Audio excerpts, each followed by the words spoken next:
लोकसभा चुनाव का बिगुल बज चुका है और शुरू हो चुकी है एनडीटीवी की चुनावी यात्रा। चुनावी यात्रा में आज हमारे साथ होंगे छत्तीसगढ़ के उप मुख्यमंत्री विजय शर्मा। विजय शर्मा से बातचीत होगी प्रदेश के हालात पर, सियासत पर और सवाल होंगे वो जो आपके मन में चल रहे हैं।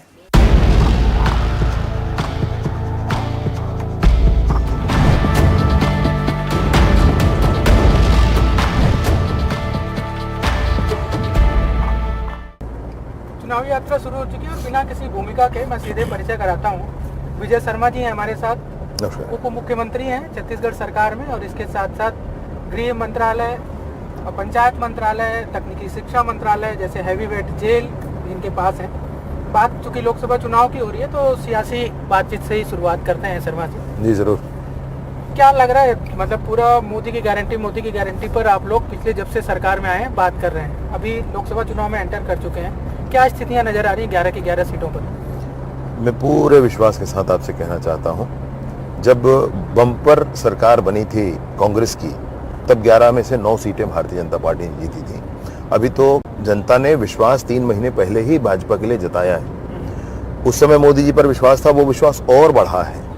विष्णु देवी की सरकार ने 3 महीने में इतने काम किए हैं जो देश में प्रतिमान की तरह है, किसी एक राज्य के लिए प्रतिमान की तरह है।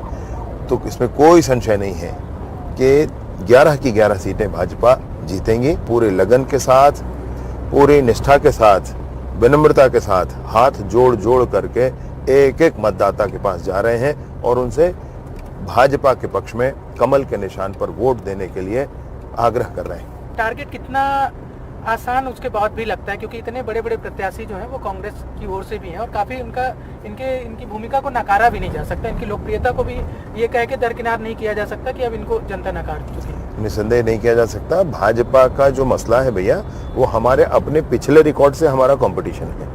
हम बहुत स्थिरता के साथ इस बात को कहना चाहते हैं, कोई अति आत्मविश्वास नहीं है, कोई सिर्फ आत्मविश्वास है। अभी हम चुनाव यात्रा पे अलग अलग इलाकों में भी हैं तो लोगों के मन में एक सवाल ये भी है कि ठीक है आपका आत्मविश्वास और जो चीज़ें हैं वो 11 की 11 सीटों पर दिख रहा है और काम भी दिख रहा है, चाहे बूथ स्तर पे हो चाहे पार्टी के स्तर पे हो, लेकिन क्या अगर टारगेट नहीं पूरा होता है 11 का 11 सीटों का तो जो अभी सरकार जो पिछले 2023 के विधानसभा चुनाव में मोदी की गारंटी पर बनी है उसमें कुछ बदलाव हो जाएगा, कुछ नेतृत्व क्षमता में बदलाव होगा सरकार में कुछ, ये क्या मतलब इसका ऐसा कोई मैसेज है कि 11 की सीटें तभी फिर? मैं आपसे बहुत स्पष्टता से इस बात को कहना चाहता हूं, मैं किसी आत्मविश्वास, मैंने ओवर कॉन्फिडेंस में नहीं कह रहा हूं, लेकिन आपसे ये जरूर कह रहा हूं कि कल सूरज सुबह नहीं निकलेगा तो फिर क्या करेंगे आप, ऐसा प्रश्न, इसका कोई मतलब है नहीं। 11 की 11 सीटें भाजपा जीतेगी, मतलब जीतेगी।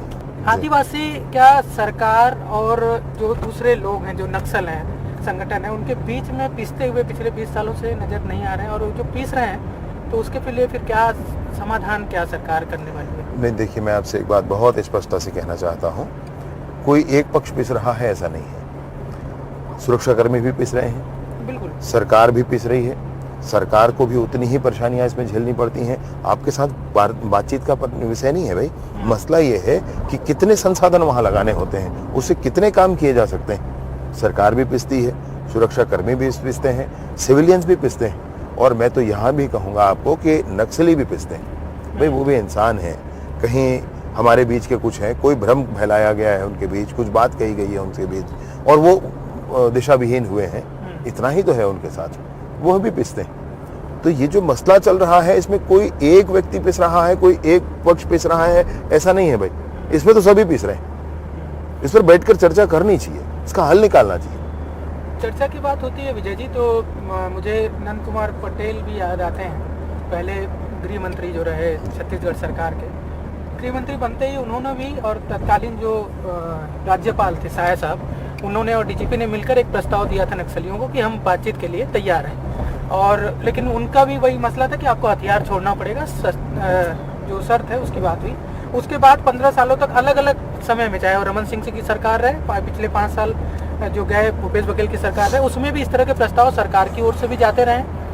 लेकिन आप जब गृह मंत्री बनते हैं तो उसमें एक चीज़ और ऐड ऑन कर देते हैं, बोलते हैं कि हम हर स्थिति में बातचीत के लिए तैयार हैं, अगर नक्सली टेबल पर आकर बात नहीं करना चाहते तो मैं वीडियो कॉन्फ्रेंसिंग से बात कर सकता हूँ। लेकिन मसला वहीं पर अटक जाता है कि पासिंग बॉल का जो एक खेल होता है ना, कि सरकार बोलती है कि हम आपसे बातचीत करने के लिए तैयार हैं, लेकिन आपको संविधान पर भरोसा दिखाना पड़ेगा।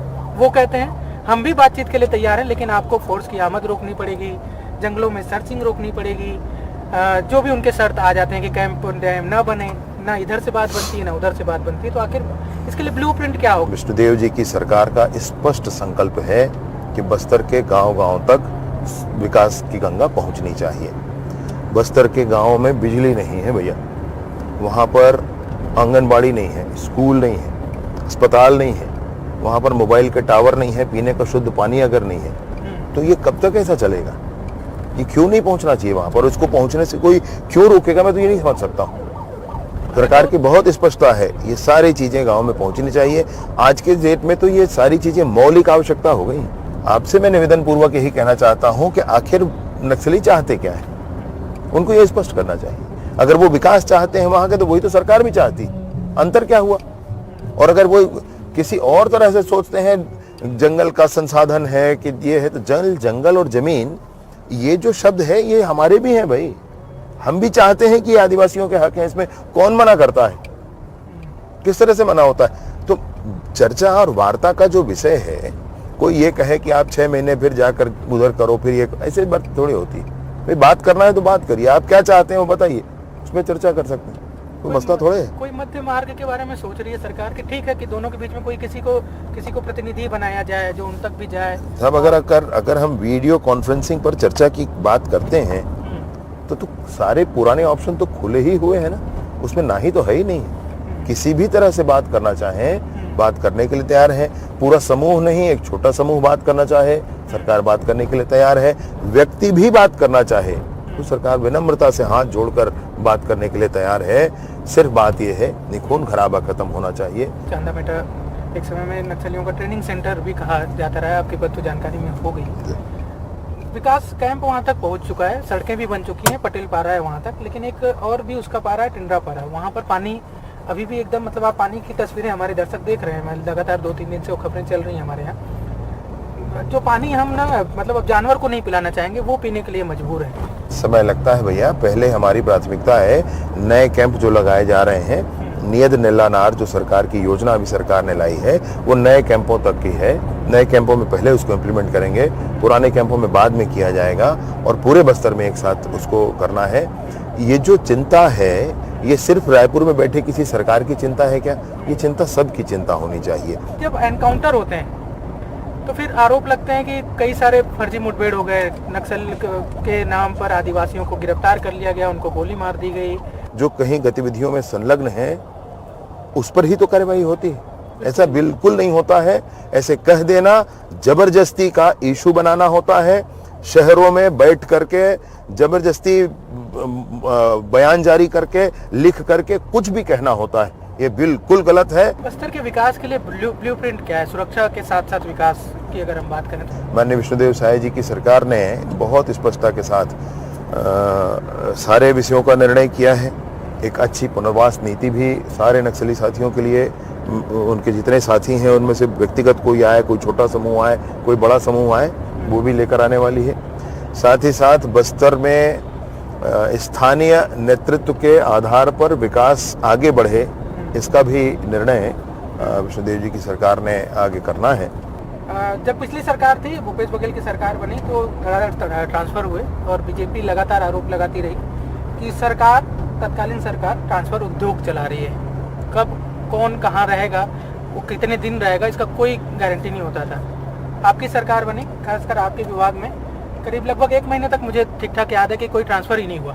मतलब जैसे जो स्थिति में थी वही काम करते रहे। फिर एक लंबी लिस्ट आती है और आप ट्रांसफ़र की बात करें कि बस्तर जाने से लोग बचते हैं, तो 2-4 ऐसे नाम भी आते हैं जिनका बस्तर ट्रांसफ़र होता है, बाद में वापस ले लिया जाता है। क्यों ऐसी स्थिति बनी? 2-3 हुआ है, और वो इसलिए हुआ है कि उनका फिर दिखा करके पूरा जो रेगुलर उनका मेडिकल ट्रीटमेंट चल रहा है, उस बात को दिखाया गया, ला करके स्पष्टता की गई, तब उनको उस बेसिस पर के उनको मेडिकल ट्रीटमेंट अनवरत लेना है, और जो वहाँ उपलब्ध नहीं हो पाएगा उसी आधार पर किया गया है, इसमें कोई दूसरा नहीं है। हाँ, मैं आपसे एक बात और ज़रूर कहना चाहता हूँ कि आने वाले समय में बस्तर में कोई है तो बस्तर में ही रह जाए, ऐसा नहीं होगा। चुनाव के ठीक बाद इस बात का निर्णय किया जाएगा। एक ट्रांसफ़र पॉलिसी बनाकर वैसे बनी हुई है, उसको इम्प्लीमेंट ही करना है, थोड़ा संशोधन करके बना करके कि कितने दिन तक कोई वहाँ रहता है, फिर वो कहाँ कहाँ रहेगा, फिर वापस कब जाएगा, इसकी पूरी पॉलिसी बनाई जाएगी। अमित शाह जी केंद्रीय गृह मंत्री NIA के उसमें आते हैं, जब उसका उद्घाटन होता है NIA की बिल्डिंग का, तो कहते हैं कि हमारी सरकार बना दो। उस समय प्रदेश में आपकी सरकार नहीं होती है, कांग्रेस की सरकार रहती है, नक्सल समस्या चुटकियों में खत्म हो जाएगा। आप लोग सरकार में आ जाते हैं, लगातार एग्रेसिव मोड पे फोर्स काम कर रही है, तमाम योजनाओं जो आप बता रहे हैं उसके विपरीत लगातार। तो क्या लग रहा है कि चुटकी वाला जो सिस्टम है वो हो जाएगा, जल्दी खत्म हो जाएगी? मतलब नक्सलवाद को तो बस्तर से समाप्त होना ही है, तो कोई संशय नहीं। मैं आपको स्पष्टता के साथ इस बात को कहना चाहता हूं कि इसमें वैचारिक आधार पर भी, इसमें सांस्कृतिक आधार पर भी और सामाजिक आधार पर भी, हर एक आधार पर इस विषय पर सरकार गंभीरता से काम कर रही है। फोर्सेस को जो काम करना है भैया वो अब भाई हत्याएं हो जा रही हैं लोगों की, धमकाया जा रहा है लोगों को, तो वहाँ तो कुछ करना पड़ेगा फोर्स को, ऐसे खड़े होकर नहीं देखा जा सकता। मैं सोचता हूँ कि बहुत से लोग, जितने लोग नक्सली बनकर भी सब कुछ है, उसमें बहुत सारे लोग तो मजबूरी में हैं, बहुत सारे, बस 60-70% लोग मजबूरी में हैं। कुछ लोग हैं जिनको समझाना पड़ेगा, थोड़ा भ्रम है उनके मन में। कुल नक्सली ताकत में से 95-98% लोग ऐसे हैं जो या तो भ्रम पर हैं या मजबूरी में, वो सब वापस आ जाने। 10 दिसंबर को मुख्यमंत्री के नाम की घोषणा होती है, उसको मुझे ठीक ठाक याद है, तो 2 या 3 दिन पहले तेलीबांधा तालाब जो है रायपुर का, उसके सामने वाले इलाके में आप मोबाइल ठीक कराने के लिए गए हुए थे। करीब 2-3 घंटा वहाँ पे बिताया था आपने अपने मोबाइल को ठीक कराने के लिए। उस समय तक जहन में कहीं था कि मैं उप मुख्यमंत्री या उसके लिए नाम चल रहा है? क्योंकि एक जिसका नाम चल रहा है वो 3 घंटा एक मोबाइल दुकान में बिता दे कि मेरा मोबाइल ठीक कर दे, विधायक बनने के बाद। मैं तो ये तो जान ही नहीं रहे थे, ये लग रहा था कि मंत्रिमंडल में लेंगे कि नहीं लेंगे, बस ये भाव मन में था। और इस बड़े दायित्व की का र्यूमर मैंने सुना, इसकी चर्चा सुनी, मुझे किसी पत्रकार साथी ने ही कहा कि ऐसा ऐसा है आपके बारे में। मैं थोड़ा एकदम ही मजाक कर रहे हैं मुझे लगा एकदम ही मजाक कर रहे हैं, मतलब भाई हो गया, मतलब ठीक है, ऐसे आप जबरदस्ती मजाक मत करिए, और इतना बड़ा मजाक तो करिए ही मत, थोड़ा मंत्री भी बोल देंगे तो खुश हो जाएगा मन, ऐसा लग रहा था। बाद में सूचना मिली, मैंने हमारे केंद्रीय नेतृत्व से भी सूचना मिली हमको, और राज्यपाल जी के यहाँ से शपथ लेने के लिए निमंत्रण पत्र आया। तो तुरंत ही एहसास हुआ कि काम करने की ताकत को और बढ़ाना पड़ेगा। 14 तारीख को आप लोग मंत्रालय में एक बड़ी बैठक करते हैं, तय करते हैं अलग अलग जगह पर, और संवाद के नीचे मेरी आपसे मुलाकात होती है, और मैं कहता हूं कि बिनू राम ठाकुर एक पुलिस वाले हैं जिनको 3 महीने से 4 महीने से सैलरी नहीं मिली। बिनू राम वो व्यक्ति हैं जो बीरनपुर हत्याकांड में, जब बीरनपुर का जो घटना हुई थी, हत्याकांड करने से ज़्यादा वो कहना चाहिए कि हिंसा जो हुई थी, उसमें उनको सर पे चोट लग गई थी और वो कोमा में चले गए थे, पुलिस अधिकारी थे। उसके बाद 5 महीने 4 महीने 5 महीने से वो लगातार इलाज कर रहे थे, लेकिन पुलिस की कुछ तकनीकी चूक कह लें, गलतियां कह लें, उसकी वजह से उनका 4 महीने का सैलरी रुका हुआ था। और आप DGP को बुलाते हैं और बोलते हैं कि इनकी बात सुनो, नाम नोट करवाते हैं, और दूसरे दिन बिनू राम को खाते में पैसा आ जाता है। उस समय तक पोर्टफोलियो बटा नहीं होता है, तो क्या उस समय कुछ ऐसा था कि गृह मंत्रालय आपके पास ही आने वाला है? नहीं, वो भी नहीं मालूम था, मुझे बिल्कुल नहीं मालूम था उस बारे में भी। उस समय जो कुछ बात थी वो एकदम स्वाभाविक प्रक्रिया, जिसको जिस तरह से जीते बहुत दिनों से आ रहे हैं, 30-40 सालों से, 25 सालों 30 सालों से आ रहे हैं, वही बात सामने दिखी कि ये आदमी है, इसके साथ तो ठीक होना चाहिए, क्या गड़बड़ हो रहा है। तो तुरंत ही बातचीत करने का अवसर था, तो तुरंत बातचीत उस समय किया था आपके कहने पर ही। और मूल श्रेय उनके ठाकुर साहब का कि 5 महीने की तनख्वाह नहीं मिलना और उसके बाद तनख्वाह उनको मिल जाना, उसका मूल श्रेय किसी को जाता है तो आपको ही जाता है, NDTV को ही जाता है, उसमें मुझे कहने में कोई गुरेज नहीं है। महादेव ऑनलाइन सट्टा के मामले में, जिसमें कई और भी लोगों के खिलाफ शिकायतें होती हैं, कई सारे चर्चाएं होती हैं, उसमें कई पुलिस अफसरों के भी नाम आते हैं चर्चाओं में, EOW के उसमें चार्जशीट में भी आते हैं, लेकिन उनको अज्ञात बताया जाता है, उनका नाम नहीं लिखा जाता चार्जशीट में, और FIR में, माफ़ करिएगा, FIR में नाम नहीं लिखा जाता, लेकिन भूपेश बघेल का लिख लिया जाता है। वो कहते हैं कि मैं चूँकि प्रत्याशी बनने वाला हूँ, ये सूचना मिल चुकी थी और मेरे नाम की घोषणा हुई, तो मुझे टारगेट करने के लिए जानबूझ के, क्योंकि उन लोगों का अगर मेरा नाम लिखा गया है तो फिर अधिकारियों का भी लिखा जाना चाहिए जिसका ईडी के चार्जशीट में जिक्र है। आप एक बार भूपेश बघेल जी से मुलाकात हो तो पूछिएगा कि क्या उस एफआईआर में सिर्फ आपका नाम है, क्या और किसी का नाम नहीं है, क्या किसी अधिकारी का नाम नहीं है? भैया है, उनका ये बोलना ही गलत है। 2021 अक्टूबर का महीना था। कवर्धा में झंडा विवाद के बाद पूरे प्रदेश भर में चर्चा तो देश भर में हो रही थी, प्रदेश भर में एक सांप्रदायिक वातावरण जो है विरोध में हो रहा था। और वहाँ पर तो धारा जो है कर्फ्यू के लगे हुए थे, कर्फ्यू चल रहा था। और आपको हालांकि उस मामले में नहीं, आप लगातार उसमें एग्रेसिव थे, लगातार विरोध प्रदर्शन कर रहे थे, लेकिन एक दूसरे मामले में गिरफ्तार कर लिया गया, बार बार जेल ट्रांसफर होता रहा। और आप आशंका जताते हैं कि मतलब आपका एनकाउंटर भी हो सकता है, आपके एनकाउंटर की साजिश रची जा रही है, ये आरोप था। पहला सवाल तो उस एनकाउंटर की साजिश, आज आप उसी विभाग के एक इत्तेफाक भी कह सकते हैं, नियति भी कह सकते हैं कि जो व्यक्ति कभी पुलिस वालों पर ये आरोप लगाया हो कि उसका एनकाउंटर किया जा सकता है, इसकी साजिश रची जा रही है, वही व्यक्ति आज छत्तीसगढ़ पुलिस का मुखिया है, उनका बॉस है मंत्री होने के नाते। ये तो खैर अलग नियति की बात हो गई, लेकिन क्या क्यों साजिश आपको क्यों लगी कि आपका एनकाउंटर करने की तैयारी की जा रही है? मोहम्मद अकबर विधायक थे वहाँ से, कवर्धा से, उनकी प्रवृत्ति लोगों को दबाने की थी, दबाना चाहते थे। और हम लोगों के साथ हुआ था कि जो हमारे भगवा ध्वज के अपमान का एक विषय हुआ था, उस पर प्रशासन काम नहीं कर रहा था, लोगों पर जो गुनाहगार थे उन पर एफआईआर नहीं हो रहा था, तो हम लोगों ने एफआईआर करने के लिए कहा, आदि आदि बातें हुई। अब उन सारी बातों के साथ ये था कि हम लोगों के ऊपर आर्म्स एक्ट लगा दिए गए और जाने कितने लगा दिए गए, और उसी के अंतर्गत हमको अंदर किया गया, जेल में डाला गया। सारे फर्जी बातें। जिस समय की वो उसमें घटना लिखी, बाद में मैंने घटना देखी, वो जिस समय की घटना लिखी है उस समय मैं कहीं दूर था और एक जगह पर हम लोग धरना दे रहे थे, जो लोकतांत्रिक प्रक्रिया है उसी के अंतर्गत, और ऊटपटांग धाराओं के साथ अंदर किया गया। बाद में अनेक और एफआईआर किए गए, एट्रोसिटी एक्ट बाद में लगाया गया, मतलब इस तरह से प्रक्रिया की गई कि निकल ही ना सके। फिर हमको रखने के लिए कहा गया था कवर्धा जेल में, भेजा गया रायपुर जेल में, सिक्योरिटी सेल बड़ा होता है उधर, वहां पे रखा गया, और वहां से फिर रात कवर्धा ले जाया जाता था, और 3-4 गाड़ियां सामने आमने हमारी चला करती थी। फिर वहां से रात को लाते थे, बीच में रोक करके धमकी देते थे, धक्का मुक्की हमारे साथ होता था। पुलिस वाले अब वो कौन थे, क्या थे, वो मैं क्या कह सकता हूँ? जो आपके साथ आते थे उन लोग कौन लोग थे? जो क्या मैं नहीं कह सकता उसको कौन है क्या है वो मैं नहीं कह सकता। बीच रास्ते में गाड़ियां रोकी जाती थी, हम लोगों ने कोर्ट में हलफनामा दिया भाई इस बात का कि भाई हमको शंका है ये क्यों किया जा रहा है, ये बार बार ये विषय क्यों किया जा रहा है। और जबकि फिर हमारे वकील साहब ने कहा कि इनको कवर्धा जेल में रखने के लिए कहा गया, तो रायपुर क्यों ले गए? फिर हमको कवर्धा जेल वापस शिफ्ट किया गया, फिर वहां सीसीटीवी कैमरे की निगरानी में रखा गया और मेडिकल चेकअप लगातार कराया गया। तो न्यायालय का प्रोटेक्शन मिला उस समय, न्यायालय ने हमारी बात सुनी और उस समय प्रोटेक्शन मिला।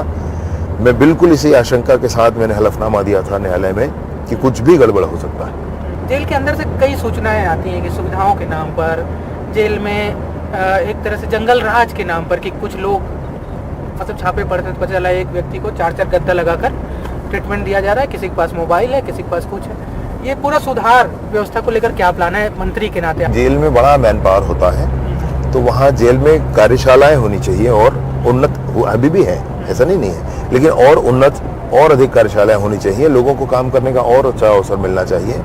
और जिनकी सजाएं निर्धारित हो चुकी हैं उनके लिए तो ट्रेनिंग लगा करके, स्किल डेवलपमेंट करके, काम पे लगा करके उनकी कमाई भी हो वहाँ पर, और जब वो बाहर निकले तो एक राशि उनके हाथ में, उनको बैंक फाइनेंस भी दिया जाए कि भैया आप इस लाइन पर काम किए हो, अब ये आगे कर सकते हो, अपना जीवन अच्छे से जियो, ये भी किया जा सकता है। तो इस दिशा में काम कर रहे हैं। कि यहाँ पर रोहिंग्या मुसलमान बांग्लादेशियों को लाकर बसाया जा रहा है, पिछले 5 सालों में सरकार में रहते, कांग्रेस की सरकार में रहते 3-4 महीना लगभग आपकी सरकार को हो गया है, कुछ ऐसे प्रकरण पकड़े गए रोहिंग्या मुसलमान? मैं आपसे निवेदन करता हूं, आप इतने बड़े टीवी चैनल के पत्रकार हैं, इतने बड़े, आप एक बार जरूर विजिट कर लें कवर्धा, मैं आपको डाटा दे देता हूं। आप जाकर, वो मतदाता सूची में नाम जुड़े हुए हैं, आप जाकर के पूछ लीजिए गाँव वालों से कि भाई ये कौन है।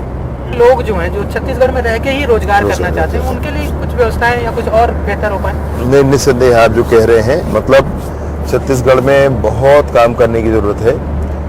मैं तो जिला पंचायत का सदस्य रहा हूँ। एक गांव में जब जाते हैं तो 150-200 लड़के, 150-200 लड़कियाँ दिन भर खाली रहते हैं। ये स्थिति है भाई। अब इसमें कितना हो सकता है, कैसे हो सकता है, ये समझने की बात है। और खाली रहते हैं मतलब उनका वो करते क्या है, क्या रोजगार है, तो वो खेती करते हैं, खेती से जुड़ा व्यवसाय करते हैं, वहां तक ठीक है। परंतु खेती मात्र से ही वो पूरा काम हो जाना है क्या, एक ये बड़ा विषय है। तो बहुत सारे कुटीर उद्योगों की आवश्यकता, बहुत सारे छोटे उद्योगों की आवश्यकता जिस पर काम किया जा सके।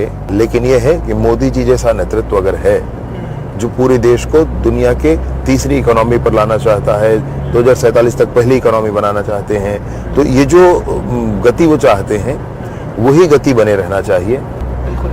रोजगार की बात हो गई, एक सवाल और भी मेरे ध्यान में आया कि आपके ही पार्टी के नेता हैं एक, वो सुरक्षा के मामले में बुलेट प्रूफ जैकेट में लापरवाही हुई, उस मानकों का पालन नहीं किया गया और विशेष किसी को फायदा पहुंचाने के लिए अमानक बुलेट प्रूफ जैकेट बनवा के सप्लाई कर दिया गया, ऐसा आरोप पीएम तक लगा है पिछली सरकार के ऊपर, पिछली भूपेश बघेल सरकार के ऊपर। मुझे भी अभी बात जब किसी और पत्रकार साथी ने पूछा तो मैंने प्रारंभिक तौर पर बुलाकर अधिकारियों से पूछा था। अधिकारियों ने अपना पक्ष रखा था कि इसमें ऐसा नहीं हुआ है, लेकिन एक विस्तृत रिपोर्ट बनाकर मुझे देने के लिए मैंने कहा है। मैंने यह भी कहा है कि वो जो बुलेट प्रूफ जैकेट है उसको उसके संदर्भ में उन्होंने कहा कि ये काफ़ी हल्का है, ड्यूरेबल है, काफ़ी चीज़ें कहीं। तो अगर उसमें कोई भी, चूंकि ये तो किसी सुरक्षाकर्मी के जीवन से जुड़ा प्रश्न है, जीवन से जुड़ा प्रश्न है, तो अगर इसमें इसकी जांच के लिए मैं बोला हूँ, इसके विषय के लिए बोला हूँ, तो अगर इसमें कोई भी विषय आएगा सामने जो एक भी पीस ऐसा निकलता है गलत है तो पूरी कार्रवाई की जाएगी, उसमें कोई विषय नहीं। महतारी वंदन योजना एक गेम चेंजर साबित हुई, बताया जाता है 2023 के विधानसभा चुनाव में महिलाएं खूब आप लोग का साथ दी। जब उस योजना को लागू किया जाता है और जब आप लोग चुनाव प्रचार करते हैं, दोनों में एक बड़ा अंतर आता है कि जब आप चुनाव प्रचार करते हैं तो आपका ही एक वीडियो वायरल होता है जिसमें कहा जाता है कि कलेक्टर की पत्नी होगी तो भी, मेरी पत्नी होगी तो भी, उसको भी दिया जाएगा। लेकिन जब आप लोग सरकार में आते हैं और योजना लागू होती है तो क्लॉज ला दिया जाता है, कई सारे क्लॉज हैं, तो वो एक तरह से, हालांकि ज्यादातर लोगों को मिल रहा है, आप लोग का दावा है कि 70 लाख लोग इसका लाभ ले रहे हैं, 72 लाख लोग, 72 लाख लोग ले रहे हैं, लेकिन जो भी 5-7 लाख लोग इन क्लॉज की वजह से, अलग अलग क्लॉज की वजह से छूट गई होंगी, तो उनके साथ धोखा नहीं हुआ? नहीं, धोखा नहीं। मामला ऐसा है कि जो इनकम टैक्स पेई हैं स्वयं है और जो बहुत बड़े ओहदेदार हैं उनके साथ उनको नहीं देना चाहिए, ये देना लोगों को ठीक नहीं लगेगा, ये बात हुई कैबिनेट में, तब इस वर्ग को छोड़ा गया है। ये बहुत छोटी संख्या है जिसको छोड़ा गया है और उसको पर्पसली छोड़ा गया है। अभी कुछ दिन पहले कुमारी में एक बड़ा दर्दनाक हादसा हुआ, दुर्ग के कुमारी में बस पलट गई, 12 लोगों की जान चली गई, कुछ लोगों की स्थिति गंभीर बनी हुई है।